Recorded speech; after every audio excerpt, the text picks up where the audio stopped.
Hi, thanks for joining us for our first episode of Executive Benefits Simplified. In our meeting today, we're going to talk about some deferred compensation basics. Now, my name is David Cox. I work at Benefit RFP, and I've got my counterpart, mentor, and friend, Bob Nienaber, with me. So before we jump into the content, we're gonna deliver some information about deferred compensation plans today. Wanted to share a little bit of information initially about our firm and why people choose to work with us. Primarily, it's the 5 things listed on the screen. We're going to help companies recruit, retain, and reward top talent.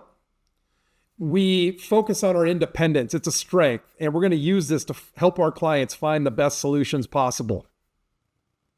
We use our award-winning technology. It's proprietary technology, and we're using that to build customized plans for our clients to address all the needs that they're trying to accomplish. We're transparent in our recommendations, straightforward and trustworthy. And we use advanced security protocols to protect any sensitive data for our clients. Now, let's jump into the content. And again, this is the first in a series of recordings that we're going to make. They'll all be somewhere around 15 to 20 minutes. We're trying to keep it pretty short and sweet. And if you have any questions when it's done, our last slide will have our contact info. Feel free to call us or shoot us an email. Now, Bob, what is a non-qualified deferred compensation plan? A non-qualified deferred plan is really similar to a qualified plan in some respects, but it has a lot of limitations that qualified plans have that are eliminated. And so they don't follow the same level of restrictiveness that you find under the ERISA rules for qualified plans. But it's a legal plan. It's been around for decades and decades. These plans are among the highest utilized executive benefit programs that are out there. When you think about a non-qualified plan, you're thinking about going above and beyond the restrictions that qualified plans have. So, for example, if I'm an executive making $200,000 a year and I wanted to defer 20% of my income into a qualified plan or a 401k, I couldn't do that because of the limitations. And so I need something else, another plan that would enable me to do that, and that's what a non-qualified plan does. A non-qualified plan can structurally be built to allow participation for just certain key executives that a company chooses to help out in this realm. They can be one person, it could be 1,000 people, but they're highly compensated people, folks that are generally making $160,000, $175,000 at the low end, all the way up to millions of dollars on the high end. These plans, because they don't have the limitations that qualified plans have, these plans can enable companies to allow people for up to 100% of their income. It can be 1099 income. It can be W-2 income. It can be commissions. It can be board fees. So really across the board, you can pretty much allow for any type of compensation to come into these plans for the highly compensated executives. And as David mentioned earlier, they really are designed to help recruit, retain, reward key people. A lot of companies, if it's a public company, can even put company stock into these plans, utilizing the same structure and rules that exist under, say, RSUs, restricted stock plans. Those values can be brought into these plans as well, so they avoid taxation at the time of vesting for the participants. Rather, the participant will pay taxes at the time of distribution. So the participants can control or limit tax hit during peak earning years, those types of things. A lot of different plan designs are out there. I know we're talking about deferred comp plan, but there's about 30 different types of executive benefit strategies that go into a non-qualified plan. As I mentioned before, it could be cash or equity, or it might be a long-term incentive comp plan that has been separate for years for key groups. They might bring them into the non-qualified plan just to give the participants some more control.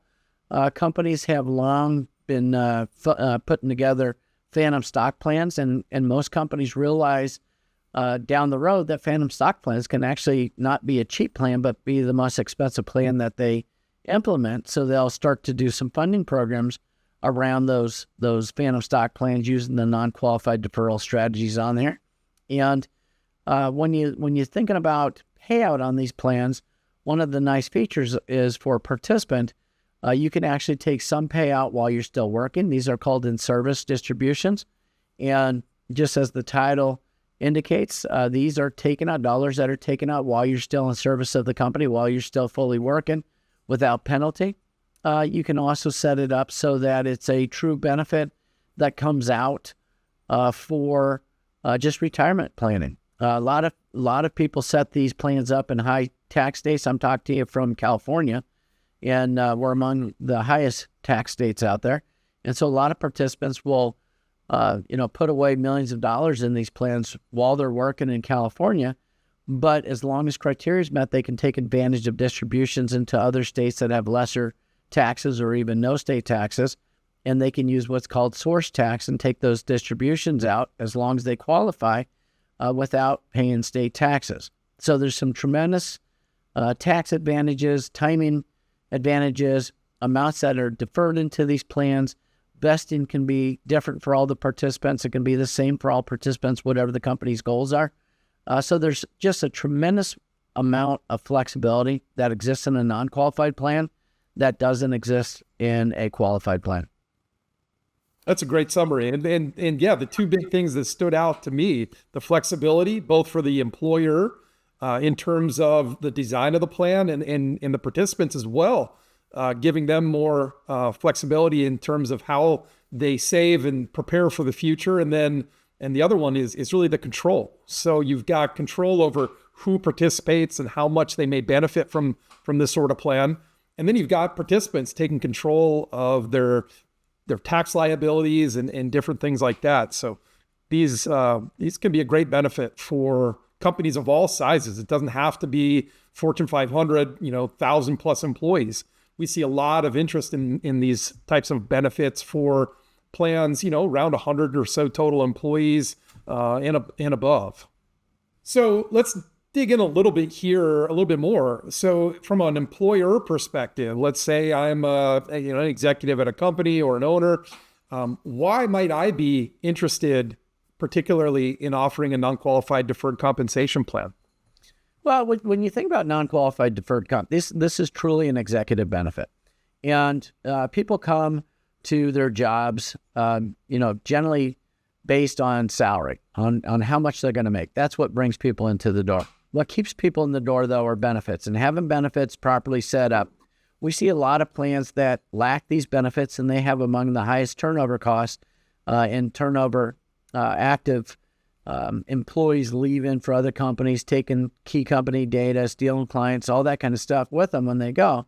And so if a company wants to retain these people and they want to build a culture like most companies do when they're very effective, when they're winning or leading companies out there, you'll notice that they have their executive team has been in the ranks for 20, 25 years. So they have long tenure with these groups. And also when you look at another key reason why they want to avoid turnover, outside of some of the things I mentioned before, like people stealing technology ideas, customers, all those things. One of the bigger things is the pure cost. It costs generally up to 2 to 6 times replacement cost to replace somebody that leaves. The higher they are on the corporate ladder, if I'm a lower executive, it might cost me 2 times to replace my position if I leave. And if I have 10 people that are directors and they're making $200,000 a year, I'm going to lose $2 million. Or I'm going to save $2 million, if you will, on losing those people. But when I replace them, it's probably going to cost me 2 to 3 times to replace that lower rank of people. So it's going to cost me anywhere from $4 to $6 million to replace them. If I lose people at the top of the totem pole, now I'm starting to lose my culture. If I lose a CEO or some C-suite folks, a key person that's in charge of technology and ideas, and they go, I could lose my entire culture over 1 or 2 people that are exiting the company. And so it's really an immeasurable number to replace when those people leave. And so how do I keep these people in place? How do I keep them happy? One, I pay them well on the front end, but then I also give them the ability to save as much of these dollars as they possibly can.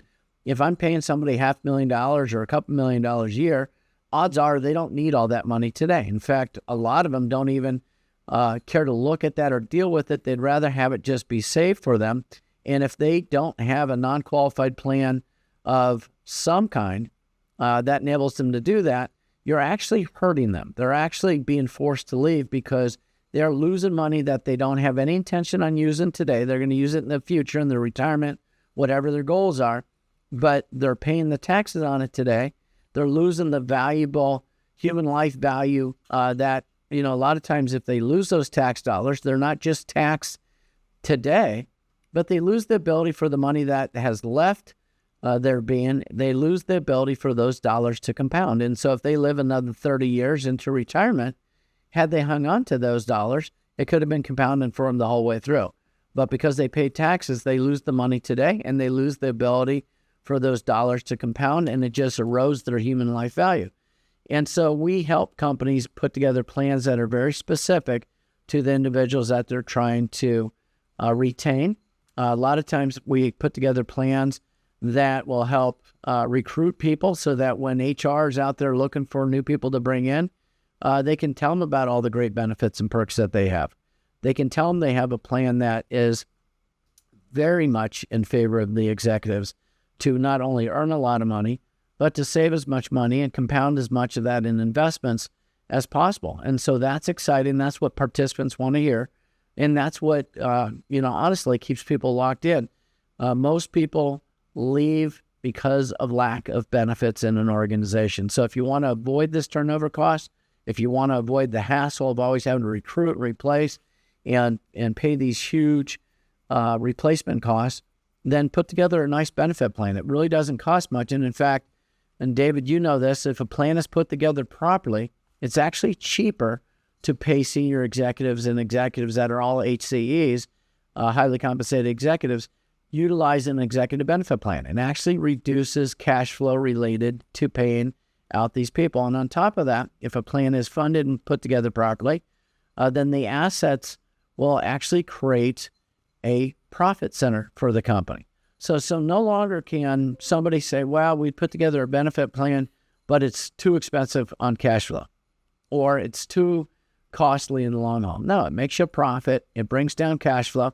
Even if you're a pass-through organization, an LLC, any of these organizations, it actually reduces cash flow and creates a very positive savings account for the company. Yeah. And the time to have this conversation and put a plan like this in place is not once those key employees have left. So it's definitely one of those things companies should be talking about now in preparation for the future, because we're all going to lose somebody, whether it's they go across the street to a competitor or just hit the end of their working career and decide to retire. We're all going to lose folks, but the trick is having these sorts of plans in place to keep them as long as we want them, and to bring in the next best talent when it is time for them to go. Well, and you bring up a good point, David. One of the things that we work with on a regular basis is we do free plan audits. And one of the things that we always catch in almost every single audit we do on an existing plan is most participants or companies that are sponsoring these plans feel that, hey, once we've funded this in an insurance product, well, we're stuck. We can't make any changes. And actually, that's not true. And the reason I say insurance product is corporate-owned life insurance or bank-owned life insurance policies are very changeable. But people think, well, it's an insurance program, so once we have it locked in, like the insurance I have, at home for myself and my family, I can't change it. And that's absolutely not true. These plans generally have no cost restrictions or surrender restrictions. They have a complete setup where you can move it just like you move in money market money or cash or anything else. But it's just a matter of looking at it. And the reason it's important is a lot of these plans were funded using wholesalers to drive the product that companies sell. And it's not a bad thing. It's not the best thing, though. And one of the things that David mentioned earlier is that we're on the same side with every client. Our fiduciary is an open marketplace. So we can use any product, any carrier product out there. We can use any funding vehicle, stocks, bonds, mutual funds, anything that exists on these plans. If you're using a wholesaler, They're fiduciaries with the company they represent. Unfortunately, you don't see what competitive product looks like lined up using your exact demographics for your company. They don't see the best product. And we guarantee that when we run through our technology, it's called the heat map, we'll show all the different COLI providers out there, and we'll run it up against your exact demographics, your census that has the ages, how much is going into these products, all these different things that are going in. And we'll completely summarize that so that you can see as a plan sponsor what product is the best. And generally speaking, when you do a quick audit, generally takes 24 hours, you will see for a small plan, about $2 or $3 million immediate recovery of cash that has been missed because it was set up with the wrong funding vehicle or the wrong company sponsored the product that's in there. It's not saying you have a bad product, but the difference between an okay product and the best product at all times is generally $2 to $3 million for a small plan, $3 to $5 million for a mid-sized plan, and unlimited for a large plan. These dollars come straight back to the company or to the shareholder. So it's a tremendous thing. And again, the cost is a whopping $0. And it takes about 24 hours to get those values back. And it's very simple for companies. And it puts you in the right product. But more importantly, going forward, because we do this matrix heat map on every client that we work with every single year, if there's ever a product change, a tax law change, any type of investment rule change, your product and your plan will always be aligned. You'll always be notified so that you're always in the best product that's available out in the marketplace. Okay. So we understand a little bit about what non-qualified deferred compensation plans are. We've talked a little bit about why employers are interested in them. I'm just going to run through here real quickly a couple thoughts about why employees want non-qualified deferred compensation plans. And really, some of the things you've already mentioned. I mean, these plans allow participants to save beyond those IRS limits. So in that, and you know me, Bob, I'm a 401k guy. I love them, but they're really not meant for the highest paid employees in a company. They're meant for the majority of employees. And those contribution limits that the IRS sets every year, they work for most people. The limits on the compensation that can be included in those plans, again, they work for most people, but most isn't everybody.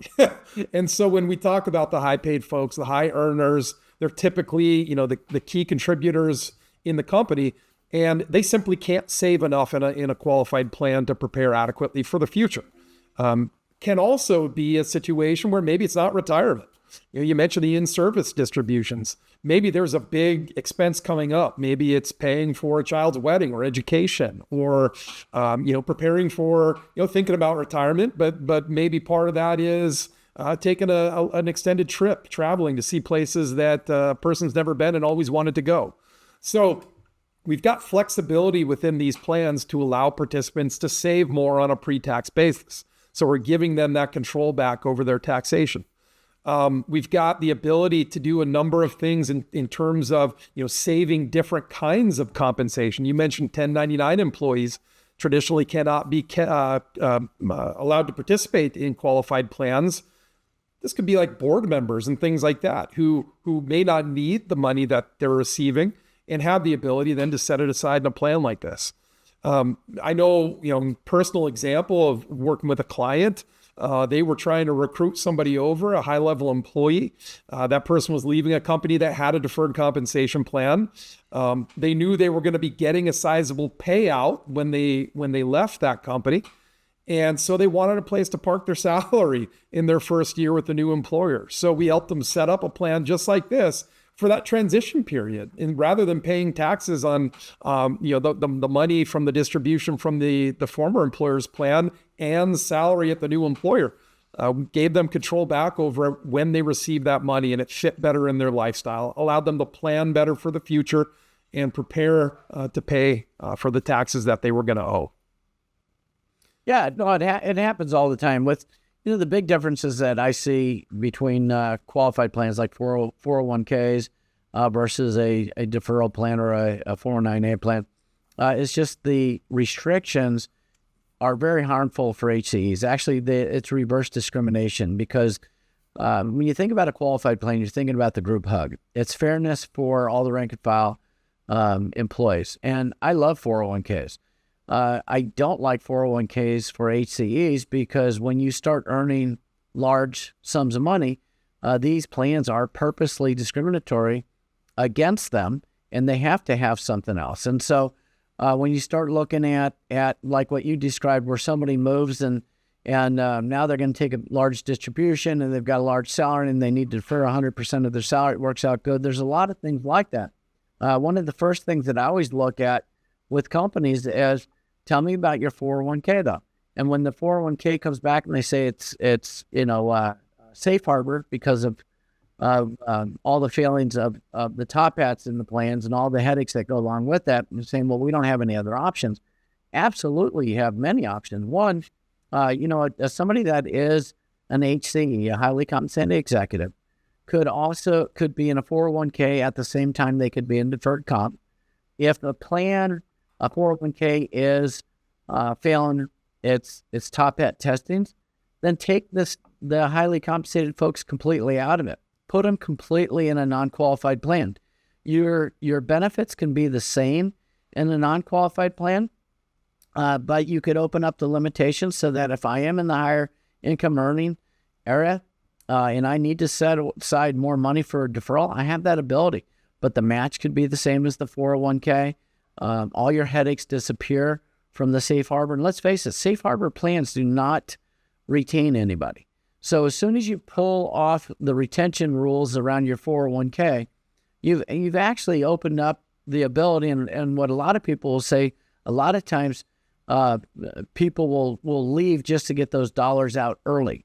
So go back, build a 401k that favors the company, put a vesting period in, don't give away immediately vested money, carve out the highly compensated people. There's even a code rule 410B that allows you to carve the highly compensated people out of the 401k completely. And like I said, you can have a 401k and deferred comp going side by side. Nothing wrong with that. Just means people can defer into one or both if they're eligible. Or you can completely carve those folks out of the qualified plan altogether and enable highly compensated executives to focus on just the deferred comp plan and put whatever provisions are necessary to keep that around. But by not having a plan, you are forcing your highly compensated people to look for another job. And the one and only way that comes to mind that you can just surely know that is absolute truth is if I'm earning $200,000 a year and I can't defer 10% of my income into a qualified plan because of restrictions and from age and income. But if I'm a $50,000 employee, I could put away 10% or more into that plan with no problem. That's a plan that's discriminatory. And that will work against the company. That will force people to look for jobs elsewhere because they might be making more income, but their net results are actually being dramatically hurt because you don't have the right plans in place. So we've talked a little bit about our technology and our process and just real high level, wanted to, as we wrap up this recording today, just a real quick high level review of what that looks like. And typically when we start working with a new prospect group, then we start with a diagnostic. Helps us get the lay of the land, understand what's being done as it relates to their highest paid employees, what's in place, how things are set up from a benefits perspective. That allows us to move seamlessly into our plan builder technology, which is a conversation really about here's what you have, here's where you want to be. What does that look like? What is that, what types of compensation are included? What types of deferrals are you going to allow? Those sorts of things takes us right into our funding conversation. Here's, based on everything you've told us, here's what we believe the numbers are going to look like when they go into the plan. We talk about the different funding options to allow our clients to make the most informed choices. We're not selling products. We're just helping them understand the implications of the choices that they're making, and therefore allowing them to make the most appropriate choices for their company and their group. then taking it into our benefit matrix to show them, hey, this is what, you talked about funding in this manner. This is what this can look like. We take it to market. We're not, working with a single insurance company or investment manager or anything like that. We truly are going out to the market as an independent ambassador for our client and helping them to find the best products for their situation. And then we wouldn't do anything or accomplish anything without spending time with the participants in the plan, which is where our concierge program comes in. We meet annually with most of our plan participants with the goal of helping them understand how to make the most use of the benefits that are available to them. Talking about, hey, here's where you're at, here's where you're going. Based on what you're doing today, this is what it looks like for retirement and other significant financial decisions that are coming. So, very, very well thought out process that we employ with our clients. And as I mentioned at the beginning, we're going to wrap it up with our contact information. So please, if you have questions, shoot us an email, give us a call, check out our website. We've got other great videos there. Let us know how we can help. Thank you.